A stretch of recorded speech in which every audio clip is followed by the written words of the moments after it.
Janko, tak ty chceš kaliť oceľ. Prečo? Veľmi nekalá vec. Tá oceľ, hej. A čím? No tak to povestné moje 200-kilové kladivo je asi malo vážiace kladivo. Asi, hej. Trebalo asi použiť to dvojtonové. Asi. Ale kto udvihne dvojtonové kladivo? Aj tí, ktorí sú viacej sympatickí, aj tí, ktorí sú menej sympatickejší. Koho máš na mysli? Mám na mysli opitého Duraja. To on bude robiť akože sám? A kosovskí Albánci, ktorí sa množili ako myši. A ty čo budeš akože robiť? My viacej teda pracujeme inými orgánmi, nebociami. Akože...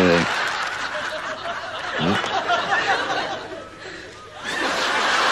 Už rozumiem. A pre koho bude tá oceľ? Pre národ a pre... Národ, isté. Je to skutočne také úsmevné. No ale že to hovoríš práve ty. Maj sa.